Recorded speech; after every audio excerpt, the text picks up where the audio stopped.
আল্লাহ রাসূল আল্লাহর কাছে দোয়া করতেন, আল্লাহ ও আল্লাহ আল্লাহুম্মা তাহির কলবি মিনান নিফাক, আল্লাহ তুমি আমার কলবটারে নেফাক থেকে পবিত্র রাখো। আল্লাহ সকালে এক কথা, বিকালে আরেক কথা, শোয়া এক কথা, বয়া এক কথা, দাঁড়া এক কথা, বৈশা আরেক কথা, দিনের বেলা এক কথা, রাত্রি বেলা আরেক কথা। এই ধরনের মুনাফিকের মেজাজ যদি আমার না হয়, আল্লাহ নেফাক থেকে আমারে বাঁচাও, আল্লাহ নেফাক থেকে আমারে বাঁচাও। আচ্ছা, এই ধরনের মানুষ সমাজে আসেনি? হ্যাঁ, আপনি সামনাসামনি সালাম দিয়া মুসাফা কইরা সুন্দর করে মোলাকাত করবে, কিন্তু পিছনে আপনার বদনাম শুরু করে দিবে।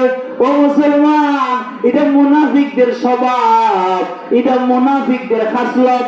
আল্লাহর নবী বলেন, মান কানা লাহু ওয়াজহান ফিদ দুনিয়া কানা লাহু লিসানান মিন নার ইয়াউমাল কিয়ামা। নবীজি বলেন, ও যার দুইটা চেহারা হবে এই দুনিয়াতে, সকালে এক চেহারা, বিকালে এক চেহারা। আপনার সাথে এখন কইলে এক কথা, আবার পরের দিন আবার আরেক কথা, কথা পরিবর্তন করে ফেলে। নবীজি বলেন, যার দুই চেহারা হবে এই দুনিয়াতে, হাসরের মাঠে আল্লাহ তারে আগুনের দুইটা জিহ্বা দিবে। আগুনের জিহ্বা। আচ্ছা, আগুনের জিহ্বা শুনতে তো সহজ, কিন্তু আসলে কি সহজ না কঠিন? আহা, ও আল্লাহর বান্দা, আজকে এই দুনিয়ার জমিনে যদি আপনি বেইজ্জতি হন, শুধু 1 লাখ মানুষের সামনে, 2 লাখ মানুষের সামনে, কিন্তু হাসরের মাঠে তো 1 লাখ মানুষ থাকবে না রে, শুধু 2 লাখ মানুষ থাকবে না। হযরতে আদম আলাইহিস সালাম থেকে নিয়া আমাদের পয়গম্বর পর্যন্ত, এরপরে আবার কিয়ামত পর্যন্ত যত মানুষ পৃথিবীতে আসবে, সমস্ত মানুষ যেই দিন থাকবে, ওই দিন যদি আপনার দুইটা আগুনের জিহ্বা হয়, তাহলে এটা ইজ্জতের কারণ হবে না বেইজ্জতি হবে? কি পরিমাণ বেইজ্জতি হইব, মানুষ দিকেই বুঝ জ্বালাইব যে এই লোকটা দুনিয়াতে মুনাফিকি করতো। নাউজুবিল্লাহ। এই জন্য আকায়ে নামদারে তাজদারে মদিনা সরদারে দুজাহান রাসূল আকরাম সাল্লাল্লাহু আলাইহি ওয়াসাল্লাম আল্লাহর কাছে দোয়া করতেন, আল্লাহুম্মা তাহির কলবি মিনান নিফাক, আল্লাহ তুমি আমার কলবটারে নেফাক থেকে, কপটতা থেকে, মুনাফিকের খাসলত থেকে বাঁচাও।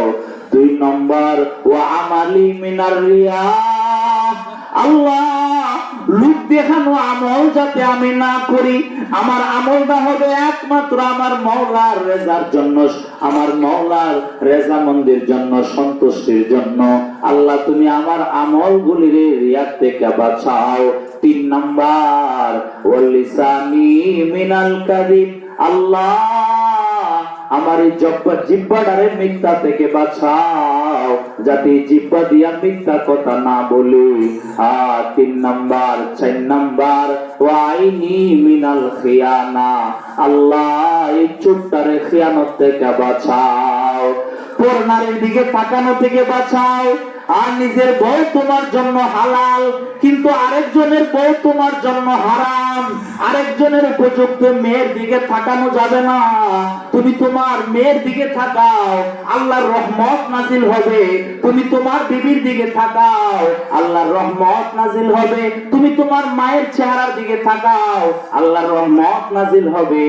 অতএব আরেকজনের মেয়ের দিকে, আরেকজনের মায়ের দিকে, আরেকজনের বিবির দিকে খারাপ দৃষ্টিতে তাকানো যাবে না। এই জন্য আল্লাহ নবী দোয়া করতেন। নবী দোয়া করে আমাদেরকে তালিম দিয়েছেন, শিক্ষা দিয়েছেন, উম্মত এইভাবে আল্লাহর কাছে দোয়া করতে থাকবা। তো দোয়া করতে করতে আল্লাহ তাআলা কুদরতি হাতে তোমাকে হেফাজত করবে।